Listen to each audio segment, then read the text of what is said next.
A soldier, his body tense with muscle, rips a baby from his mother's arms. She screams, her face a mask of pure terror. To their left, a pile of pale, lifeless children lies on the stone steps. This is a painting of pure, unrestrained violence. It's brutal, it's difficult to look at, and for over 200 years, almost everyone who saw it thought it was a copy. A good painting, maybe, but not the real thing, not a masterpiece. But they were wrong, because this isn't just any painting. This is Peter Paul Rubens's The Massacre of the Innocents, and the story of how it was lost and then found is one of the greatest detective stories in the art world. For centuries, it hid in plain sight. Then, one day, an expert looked closer and realized that what the world thought was a lesser work might actually be one of the most important paintings ever to be rediscovered. A painting so powerful, it would eventually sell for nearly £50 million, breaking all records at the time. What did he see that everyone else had missed? And how could a masterwork by one of the most famous painters in history simply disappear? The answer changes everything we think we know about this canvas. It's not just a scene of horror, it's a declaration of war by an artist ready to prove he was the greatest of his time. The artist who painted this was no quiet, unknown figure. Peter Paul Rubens was a superstar, a 17th century celebrity. He was a master painter, a diplomat who worked for kings, and a brilliant businessman. His workshop in Antwerp was like a factory, producing hundreds of paintings for churches and palaces all over Europe. He was known for grand, dramatic scenes, muscular heroes, beautiful women, swirling fabrics, and explosive action. He painted myths, history, and religious stories with an energy no one could match. But this painting from around 1611 is different. It's darker, more raw, more terrifying than almost anything else he ever created. In it, we see the biblical story of King Herod, who, fearing a newborn rival, ordered his soldiers to kill every baby boy in Bethlehem. But Rubens doesn't paint it like a distant historical event. He paints it as if it's happening right now, right in front of you. There is no divine light from heaven. There are no angels coming to the rescue. There is only chaos, fear, and the shocking reality of violence, a complete departure from the more heroic tone of his later works, a shock to the system. Today, this version of the painting hangs in the Art Gallery of Ontario in Toronto, Canada, but its journey there was long and twisted. For years, it was just one of many paintings in an Austrian monastery. No one paid it much attention, but if you look closely, you can see why this work is so special. It's not just a masterpiece, it's a statement. The question you're probably asking yourself is, how did it get lost?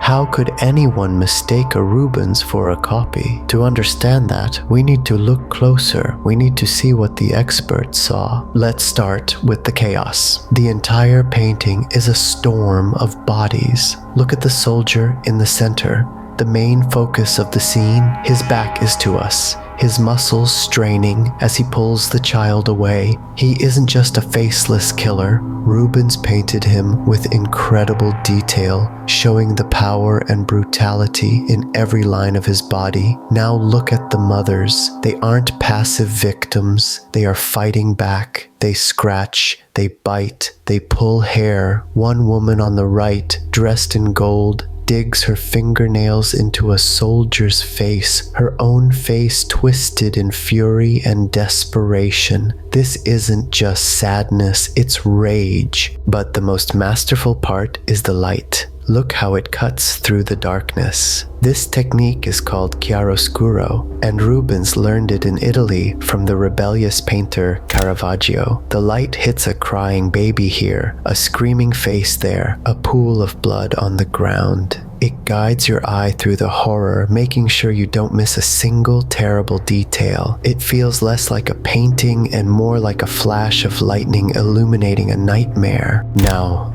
Look at the bodies of the children. This is the hardest part. Rubens doesn't hide them. They are in the foreground, their skin pale and waxy. He paints them with a cold, heartbreaking realism. One child lies with his eyes half open, as if he's just a doll that's been dropped.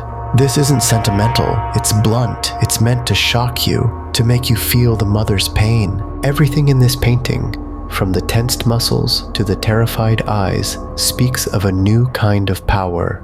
A raw, emotional force that was unlike anything being painted in Northern Europe at the time. For a long time, the world believed this powerful work was painted by one of Rubens's assistants, Jan van den Heucke. The painting was documented in a Vienna collection in 1763 as being by him. Over time, that attribution stuck. It was seen as a good painting by a minor artist, a student imitating the master. But that reading, though accepted for centuries, was wrong. It ignored the clues hiding in plain sight, because accepting it was a copy meant missing the fire and genius of a young master at the height of his power. And maybe this scene, disguised as a simple Bible story, was actually something much bigger. Something that wasn't just about an event from the past, but about the artist himself. There's the idea that this painting represents more than just a biblical scene. To understand that, we have to know what was happening in Rubens' life around 1611. He had just returned to Antwerp after 8 years in Italy. He was young, ambitious, and full of new ideas. He had seen the work of Michelangelo and Caravaggio, and he came back ready to prove that he could do what they did, but better. He wanted to be the undisputed king of painters in his home country. The Massacre of the Innocents was his calling card. It was a demonstration of everything he had learned: the perfect bodies of ancient Roman statues, the raw drama of Caravaggio, and his own unique, explosive energy. He was showing everyone, other artists, rich patrons, the entire city of Antwerp, what he was capable of. Some art historians believe this painting was a direct challenge to his rivals, a way of saying, "This is the new standard, try to match it." It wasn't just a painting, it was a thunderclap. So, how was it finally rediscovered? The story begins in the late 1990s. A London-based art expert named George Gordon was asked to look at the painting for the family that owned it. On paper, it was a work by Jan van den Heucke, but when Gordon saw it, he felt a jolt. The power, the skill, the raw emotion, it didn't feel like the work of a student, it felt like the master himself. He began to investigate. He compared it to known works by Rubens. He studied old sketches and records. He noticed that the details, the way the muscles were painted, the expressiveness of the faces, the sheer confidence of the brushstrokes, all pointed to one man, Peter Paul Rubens. He became convinced it was the long-lost original. The auction house Sotheby's agreed to put it up for sale in 2002. They cataloged it as a real Rubens, a rediscovered masterpiece. The art world was buzzing. Was it real? Could a painting of this importance truly have been hiding for so long? The night of the auction was electric.